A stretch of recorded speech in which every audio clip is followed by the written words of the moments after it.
નમસ્તે વિદ્યાર્થી મિત્રો, આપ સૌનું સ્વાગત છે પઢાઈ કા કવચ ચેનલની અંદર. વિદ્યાર્થી મિત્રો, આપણે અત્યાર સુધી જોઈ રહ્યા હતા પ્રકરણ નંબર 16, આર્થિક ઉદારીકરણ, ખાનગીકરણ અને વૈશ્વિકીકરણ. આપણે જોયેલું હતું કે ઉદારીકરણ અને ખાનગીકરણનો અર્થ શું થાય, એના લાભ અને ગેરલાભ શું શું છે પાછલા લેક્ચરની અંદર. આ લેક્ચરની અંદર આપણે ભણીશું વૈશ્વિકીકરણ, તેની અસરો, વિશ્વ વ્યાપાર સંગઠન, તેના કાર્યો તેમજ તેની ભારતીય અર્થકારણ ઉપર અસર. તો આવો શરૂ કરીએ વિદ્યાર્થી મિત્રો. વૈશ્વિકીકરણ. વૈશ્વિકીકરણ એટલે દેશના અર્થતંત્રને વિશ્વના અર્થતંત્ર સાથે જોડવાની પ્રક્રિયા કે જેના પરિણામે વસ્તુઓ, સેવાઓ, ટેકનોલોજી અને શ્રમનો પ્રવાહ વિશ્વમાં સરળતાથી પ્રાપ્ત થાય. વિદ્યાર્થી મિત્રો, વૈશ્વિકીકરણનો જો વ્યાપક અર્થ આપણે જોવા માટે જઈએ તો ભારતીય અર્થતંત્ર જે રહ્યું એ ભારતીય અર્થતંત્રને એટલે કે ભારતની સમગ્ર અર્થવ્યવસ્થાને જે કાંઈ બી આપણે અહીંયા વ્યાપાર, ધંધા, રોજગાર, આ બધી વસ્તુઓ, આર્થિક પ્રવૃત્તિઓ જેટલી ચાલે છે એ બધાને વિશ્વના અર્થતંત્ર સાથે જોડાણ કરવું, એટલે આપણા બજારનું, આપણી વસ્તુઓનું વિશ્વ ફલક ઉપર ઉપલબ્ધ કરાવવું, એને કહેવાય વૈશ્વિકીકરણ. એના પરિણામ સ્વરૂપ આપણને શું પ્રાપ્ત થઈ શકે છે? વસ્તુઓ પ્રાપ્ત થઈ શકે છે. વિદેશની વસ્તુઓ આપણે ભારતની અંદર ઉપલબ્ધ થઈ શકે અને ભારતમાં જે વસ્તુઓ મળતી હોય એ વિદેશની અંદર આપણે ઉપલબ્ધ કરાવી શકીએ. સેવાઓ છે, ટેકનોલોજી છે અને શ્રમનો પ્રવાહ વિશ્વમાં સરળતાથી પ્રાપ્ત થાય. આજે વિદ્યાર્થી મિત્રો આપણે જોઈએ છીએ કે આપણા વાયુસેનાની અંદર હમણાં જ રફાલ વિમાનો જે રહ્યા એ ઉમેરાયા, એમનું વિધિવત રીતે પ્રવેશ કરાવવામાં આવ્યો. હવે એ રફાલ વિમાનોની જે ટેકનોલોજી રહી એ ફ્રાન્સની દસોલ્ટ એર કંપની પાસે છે. તો જો આપણે વૈશ્વિકીકરણની નીતિ ન અપનાવેલી હોય તો આ પ્રકારના સ્ટેપ્સ અથવા તો પગલાઓ આપણે ન લઈ શકીએ. શું કામે? કેમ કે વૈશ્વિકીકરણની અસર હેઠળની આ એક બહુ મોટો ફાયદો કહી શકાય. ખૂબ સારા અને ઉચ્ચ ટેકનોલોજી ધરાવતા વિમાનો જે રહ્યા, જે ફ્રાન્સની કંપની બનાવે છે, એ આપણા ભારતમાં ઉપલબ્ધ થાય એક વસ્તુ જ છે. પણ એ શક્ય ક્યારે બનશે કે જ્યારે આપણે આપણા અર્થતંત્રને બીજા દેશના અર્થતંત્ર સાથે, વિશ્વના, દુનિયાના કોઈ પણ દેશ સાથે જોડીએ, ત્યારે આ ઉપલબ્ધ થઈ શકશે. તો આ તો એક નાનકડું ઉદાહરણ વૈશ્વિકીકરણ વિશે. હવે વૈશ્વિકીકરણ હેઠળ કયા સુધારાઓ હાથ ધરવામાં આવ્યા, ચલો આપણે જોઈએ. પહેલું છે, બે દેશો વચ્ચે વ્યાપારના અવરોધો દૂર કરવા. મુખ્યત્વે જ્યારે રાષ્ટ્રીય કક્ષાએ કોઈ વસ્તુ હોય, ટેકનોલોજી હોય કે સેવાઓ હોય, એને ખરીદવાની હોય કે કોઈ કરાર કરવાના હોય, એક રાજ્ય સરકારના અથવા તો કેન્દ્ર સરકાર બીજા દેશની સરકાર સાથે કરાર કરતી હોય, ત્યારે જે અવરોધો હોય એ અવરોધો દૂર કરી શકાય છે વૈશ્વિકીકરણની પ્રક્રિયાથી. બીજું છે, એવી પરિસ્થિતિનું નિર્માણ કરવું કે જેથી બે દેશો વચ્ચે મૂડીની હેરફેર સરળતાથી થઈ શકે, એટલે કે પૈસાની લેવડ દેવડ જે કયો એ એકદમ સરળતાથી થઈ શકે એવી વ્યવસ્થા હોવી જરૂરી છે. ત્રીજું છે, ટેકનોલોજીની હેરફેરના અવરોધો દૂર કરવા. જેમ મેં કીધું એમ વિમાનની જે ટેકનોલોજી હતી, દસોલ્ટ એર કંપની જે રહી એ ટેકનોલોજી વાપરીને વિમાન બનાવે છે. એ ટેકનોલોજી આપણે અહીંયા ઉપલબ્ધ કરાવવા માટે જો આપણે અહીંયાથી સુગમતા અને સરળતા કરી આપીએ તો જ કોઈ કંપની આપણને વસ્તુઓ વેચી શકે. ચોથું છે, વિશ્વના જુદા જુદા દેશો વચ્ચે શ્રમની હેરફેર મુક્ત રીતે કરવી, એટલે કે આપણે અહીંયા જે મજૂરો, કારીગરો અથવા તો કલા કારીગરો હોય છે એમની આપ લે કરવી. ત્યાંના મજૂરો અથવા તો કારીગરો અહીંયા આવી શકે અને અહીંના મજૂર અને કારીગરો ત્યાં જઈ શકે. તાજું જ ઉદાહરણ છે ગિરનારની અંદર રોપવેનું નિર્માણ થાય છે ઓસ્ટ્રેલિયાથી અથવા તો ઓસ્ટ્રિયા, એક્ઝેક્ટ મને ખ્યાલ નથી, પરંતુ ત્યાંથી જે એન્જિનિયરો હોય છે, ટેસ્ટિંગ માટેના માણસો હોય છે, એ છાસવારે આપણે અહીંયા જુનાગઢ આવતા હોય છે. એટલે કે ત્યાંની કંપની દ્વારા અહીંના રોપવેનું નિર્માણ થઈ રહ્યું છે અને સંપૂર્ણ રીતે એ કંપની હસ્તગત આખો પ્રોજેક્ટ ચાલી રહ્યો છે. તો ત્યાંથી જે માણસો આવતા હોય એમને સરળતાથી વિઝા અપાવડાવવા, ત્યાંથી અહીં આવવાની સગવડતા કરી આપવી, આ બધું સરળ રીતે થઈ શકે જો વૈશ્વિકીકરણ આપણા દેશના અર્થતંત્રને જોડેલું હોય તો. હવે વિદ્યાર્થી મિત્રો આપણે જોઈએ વૈશ્વિકીકરણની અસરો, એટલે કે એના લાભો અને ગેરલાભો ક્યાં ક્યાં થયા એના વિશે જોઈએ.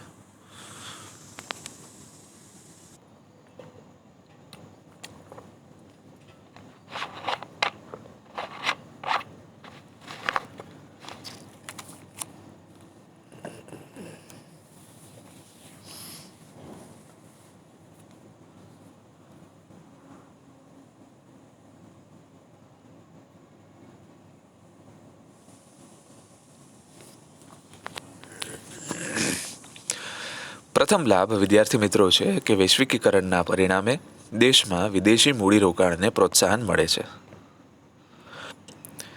એટલે કે વિદેશમાંથી જે કંપનીઓ ભારતમાં આવી પોતાના ઉદ્યોગો, કંપનીઓ અથવા તો ટેકનોલોજી સ્થાપિત કરવા માગે છે અને રોકાણ કરવા માગે છે, એમને પ્રોત્સાહન મળે છે. કેમ કે મૂડીની, શ્રમની તેમજ બીજી બધી બાબતોમાં સરકાર દ્વારા નિયંત્રણો દૂર કરી દીધેલા છે અને પ્રોત્સાહક યોજનાઓ પણ અમલીકરણમાં મૂકેલી છે. બીજું, વૈશ્વિકીકરણ દ્વારા અવિકસિત દેશોમાં ઉત્પન્ન થતી વસ્તુઓ સરળતાથી પ્રાપ્ત થઈ શકે છે. તમે જોઈ શકો છો કે સ્ટારબક્સની કોફી હોય, મોન્ટબ્લેકની પેન હોય, રોલ્સ રોય ગાડી હોય, હાર્લે ડેવિડસનનું બાઇક હોય કે પછી ખાવા પીવાની ચીજ વસ્તુઓથી લઈ ટેકનોલોજીકલ વસ્તુઓ તમે જુઓ, અમુક સેવા ક્ષેત્ર જુઓ કે જેની અંદર બહારની કંપનીઓ અહીંયા આવીને પોતાના યુનિટ સ્થાપે છે. અને વિકસિત અમેરિકા, ન્યૂયોર્ક, યુરોપ, ઇટલી આ બધા દેશોની અંદર જે વસ્તુઓ ઉપલબ્ધ છે, જે સેવાઓ, જે ટેકનોલોજી ત્યાં ઉપલબ્ધ છે, એ ટેકનોલોજી એ વિદેશની કંપનીઓ ભારતમાં સ્થાપી શકે છે અને આપણા ભારતીય લોકોને એ ટેકનોલોજી વાપરવાનો અને વસ્તુઓ વાપરવાનો મોકો મળે છે. ત્રીજું, વૈશ્વિકીકરણના પરિણામે ભારત જેવા વિકાસશીલ દેશો આંતરરાષ્ટ્રીય હરીફાઈમાં ટકી રહેવાની શક્તિ પ્રાપ્ત કરે છે.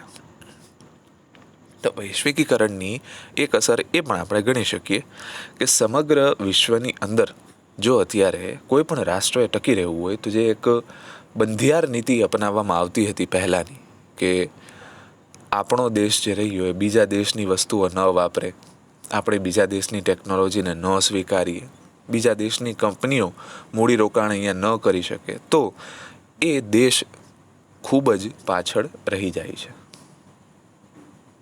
હવે જો વૈશ્વિકીકરણ કોઈ પણ દેશ દ્વારા અપનાવવામાં આવે તો સરળતાથી વિદેશી મૂડીરોકાણ પ્રાપ્ત થાય છે અને એનાથી વિદેશી હુંડિયામણ પણ પ્રાપ્ત થાય છે, જેના લીધે આપણે આ સમગ્ર વિશ્વની અંદર આર્થિક હરીફાઈ કયો, સામાજિક હરીફાઈ કયો કે રાજકીય હરીફાઈ કયો, એની અંદર આપણે ટકી શકીએ છીએ. તો આ હતા વૈશ્વિકીકરણના લાભો. હવે આપણે જોઈશું ગેરલાભ. વૈશ્વિકીકરણથી ગરીબી અને બેરોજગારીની સમસ્યા હલ કરવામાં ધારી સફળતા મળી નથી. ભલે આપણા દેશના અર્થતંત્રને બીજા દેશના અર્થતંત્ર સાથે જોડી દીધું, આપણે બીજા દેશની સેવા, ટેકનોલોજી વસ્તુઓનો ઉપયોગ કરતા થઈ ગયા, પરંતુ આપણા દેશનો જે ગરીબ રહ્યો એ ગરીબ તો કૃષિ ક્ષેત્ર સાથે સંલગ્ન છે, કાં તો નાના મોટા ઉદ્યોગોમાં કારીગર સ્વરૂપે એ કામ કરે છે. તો એના માટે એની સમસ્યા હજુ સુધી હલ થઈ શકી નથી. પછી બીજું છે, વિકાસશીલ દેશોને નિકાસ વૃદ્ધિ દ્વારા જે લાભો મળવા જોઈએ તે પૂરતા પ્રમાણમાં પ્રાપ્ત થઈ શક્યા નથી.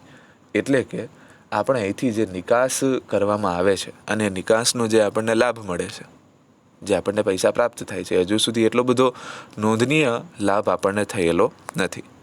ત્યારબાદ છે વૈશ્વિકીકરણનો લાભ મોટા ઉદ્યોગોને વધુ મળ્યો છે, જ્યારે નાના ઉદ્યોગોને લાભ ઓછો મળ્યો છે. હવે સ્વાભાવિક વસ્તુ છે કે મૂડીરોકાણ કોઈ કંપની કરે અથવા તો આપણા દેશનું અર્થતંત્ર બીજા દેશ સાથે જોડાય તો જે મોટા ઉદ્યોગો રહ્યા એ મોટા ઉદ્યોગો જ બીજા દેશ સાથે જોડાશે. કેમ કે નાના ઉદ્યોગોનું ઉત્પાદન નાનું હોય છે, એની પાસે ટેકનોલોજી એટલી બધી ડેવલપ્ડ હોતી નથી, વિકસિત ટેકનોલોજીનો અભાવ હોય છે, અને વસ્તુઓની અંદર પણ ચોકસાઈ તેમજ ગુણવત્તાનો અભાવ હોય છે. એટલા માટે નાના ઉદ્યોગોને આ વૈશ્વિકીકરણનો લાભ ખૂબ જ ઓછો મળેલો છે. તો આ હતા વિદ્યાર્થી મિત્રો વૈશ્વિકીકરણની અસરો હેઠળના લાભ અને ગેરલાભ તેમજ એનો અર્થ. ઉદારીકરણ, ખાનગીકરણ અને વૈશ્વિકીકરણનો મુદ્દો ટોપિક જે કયો આપણો અહીંયા પૂરો થાય છે. હવે આપણે આગળ વધી રહ્યા છીએ વિશ્વ વ્યાપાર સંગઠનને સમજવા માટે. વર્લ્ડ ટ્રેડ ઓર્ગેનાઇઝેશન, સંયુક્ત રાષ્ટ્ર યુનાઇટેડ નેશન્સના સભ્ય દેશો દ્વારા 1 જાન્યુઆરી 1995થી આંતરરાષ્ટ્રીય વ્યાપાર માટેની સંસ્થા વિશ્વ વ્યાપાર સંગઠન શરૂ કરવામાં આવ્યું. આ ખાસ બાબત નોંધવા જેવી અને આ માહિતી અગત્યની ખૂબ જ છે. ક્યારે શરૂ કરવામાં આવ્યું અને એનો ઉદ્દેશ્ય શું હતું? આંતરરાષ્ટ્રીય વ્યાપાર કરવો. આ સંસ્થાનું મુખ્ય મથક સ્વિટ્ઝરલેન્ડના જીનીવા ખાતે રાખવામાં આવ્યું છે. 2 લીટી તો ખાસ અગત્યની છે, ટિક માર્ક કરી લ્યો, યાદ રાખી લ્યો, ખૂબ જ પરીક્ષાલક્ષી માહિતી છે. હવે આપણે વિદ્યાર્થી મિત્રો જોઈએ કે શું ધ્યેય છે વિશ્વ વ્યાપાર સંગઠનના. પહેલું તો કે 2 દેશો વચ્ચે જ્યારે વ્યાપાર થતો હોય તો વચ્ચે જે અવરોધો આવતા હોય એમના મધ્યસ્થી કરીને એને દૂર કરવા. પછી વિદેશ વ્યાપાર માટે દેશના ઉદ્યોગોને આપવામાં આવતું સંરક્ષણ એ દૂર કરવું. ત્રીજું, વૈશ્વિક વ્યાપાર નીતિ અને આર્થિક નીતિઓ સાથે સંકલન સાધવું, એટલે કે કોઈ પણ દેશની આર્થિક નીતિ હોય તો એની અંદર વિશ્વ વ્યાપારની જે આર્થિક નીતિ રહી એનો થોડો સમાવેશ થાય એવું ધ્યાન રાખવું. ત્યારબાદ છે વિશ્વમાં ઉદ્ભવતા વ્યાપારી ઝઘડાઓનું નિવારણ કરવું. મધ્યસ્થી બનીને જે 2 દેશો વચ્ચે વ્યાપારને સંબંધી જે કોઈ બી નુકસાન થયેલું હોય અથવા તો ફાયદો થયેલો હોય, પૈસાને લગતી કોઈ માથાકૂટ હોય તો આ બધી વસ્તુઓનું નિરાકરણ લાવવાનું કામ WTOનું છે. ત્યારબાદ જોઈએ કાર્યો. શું છે એના કાર્યો? બહુરાષ્ટ્રીય વ્યાપાર અને તેને લગતા કરારો માટે જરૂરી માળખું ઊભું કરી કરારોનો અમલ કરાવવો. એટલે કે 2 દેશો જ્યારે વ્યાપાર કરવા માગે અને WTO સાથે જોડાયેલા હોય તો કઈ પદ્ધતિ દ્વારા, કઈ પ્રક્રિયા દ્વારા 2 દેશો એકબીજા સાથે કરાર કરશે, રોકાણ કરશે, શું એગ્રીમેન્ટ થશે, બધું નક્કી કરવાનું કામ WTO કરે છે. બીજું છે વિશ્વ વ્યાપાર સંગઠન બહુરાષ્ટ્રીય વ્યાપાર માટે થયેલ ચર્ચા વિચારણા અને વાટાઘાટો માટે ફોરમ તરીકે કામગીરી બજાવે છે. ફોરમ એટલે કે એકબીજા સાથે ચર્ચા કરવા માટેનું એક સ્થાન કે જ્યાં 2 દેશોના પ્રતિનિધિઓ છે, 2 દેશોના કોઈ પ્રધાન છે અથવા તો ઉચ્ચ કક્ષાના વ્યક્તિઓ છે એ મળી શકે માટેનું સ્થાન પૂરું પાડવાની કામગીરી બજાવે છે. ત્રીજું, WTO એ ભેદભાવ વગર આંતરરાષ્ટ્રીય વ્યાપારને પ્રોત્સાહન પૂરું પાડે છે. એટલે કે WTOનું વલણ જે રહ્યું એ પક્ષપાતી વલણ નથી, કોઈ એક દેશ તરફી, કોઈ એક રાષ્ટ્ર તરફી વલણ એનું નથી. ચોથું છે જુદા જુદા દેશો જે પોતાની રાષ્ટ્રીય નીતિને અનુસરતા હોય તેનું અવલોકન કરે છે અને જરૂરી સુધારા વધારા સૂચવે છે. એટલે કે ભારતની અંદર જો આર્થિક નીતિ હોય, સામાજિક નીતિ હોય કે ઔદ્યોગિક નીતિ હોય, એ નીતિનું અવલોકન કરે છે, ઓબ્ઝર્વેશન કરે છે અને પછી એ નીતિની અંદર ક્યાં ખામીઓ રહેલી છે, વિશ્વ વ્યાપાર સાથે જોડાવવું હોય તો એ નીતિની અંદર શું સુધારા વધારા કરવા પડે એ માટેના સૂચનો જે રહ્યા એ કરે છે. તો આ હતું વિશ્વ વ્યાપાર સંગઠનનું કાર્ય અથવા તો એમના મુખ્ય કાર્ય. હવે એમનું ભારતીય અર્થકારણ ઉપર શું અસર થઈ એ વિશે જોઈએ. સંસ્થાની જ્યારે સ્થાપના થઈ ત્યારથી જ ભારત એનું સદસ્ય છે વિશ્વ વ્યાપાર સંગઠનનું. હવે શું એનાથી લાભ થયો? સૌથી પહેલો લાભ તો પહેલાં વિશ્વ વ્યાપારમાં ભારતનો હિસ્સો 0.5 હતો. એટલે કે 100 રૂપિયાનો વ્યાપાર થતો સમગ્ર વિશ્વમાં, એમાંથી 50 પૈસાનો વ્યાપાર ભારતનો હતો. એ વધીને રૂપિયો થઈ ગયો. જો અહીંયા નિકાસમાં વધારો થયો ને આપણો હિસ્સો જે વધીને 0.5 હતો એ ડબલ થઈ ગયો, 1%. બીજું, આ સંગઠનના સભ્યપદે રહેવાથી આપણી તૈયાર વસ્ત્રોની નિકાસમાં વધારો થશે. એટલે કે આપણે જે કાપડનું મુખ્ય બજાર છે અથવા તો મુખ્ય માર્કેટ કયો, એ માર્કેટની અંદર જે વસ્ત્રોનું ઉત્પાદન થાય છે એની નિકાસમાં વધારો થશે અને એનાથી જ આપણને વિદેશી હુંડિયામણ મળશે અથવા તો આપણું કપડું બહાર પહોંચશે તો આપણે ખૂબ જ નિકાસની દ્રષ્ટિએ આગળ વધી શકશું. પેદાશોની નિકાસમાં પણ વૃદ્ધિ થઈ શકશે અને નિકાસમાં વધારો થવાથી આયાત પરનું દબાણ હળવું થશે અને વિદેશી હુંડિયામણમાં વધારો થશે. સેમ વસ્તુ જે કીધી. બીજો અને ત્રીજો મુદ્દો છે કાપડ અને કૃષિ ક્ષેત્રની જે પેદાશો રહી એમાં નિકાસમાં વૃદ્ધિ થશે અને એના લીધે વિદેશી હુંડિયામણ પ્રાપ્ત થશે. તો વિદ્યાર્થી મિત્રો, આ હતા ભારતીય અર્થકારણ ઉપર અથવા તો ભારતની અર્થવ્યવસ્થા ઉપર WTOની અસર. બરાબર. અહીંયા સુધી આજનો આપણો લેક્ચર રાખીએ. આગલા લેક્ચરની અંદર ટકાઉ વિકાસ વિશે આપણે માહિતી લઈશું. આપ સૌનો આભાર કે આપે આ લેક્ચર અટેન્ડ કરેલો. મળીએ આવતા લેક્ચરની અંદર.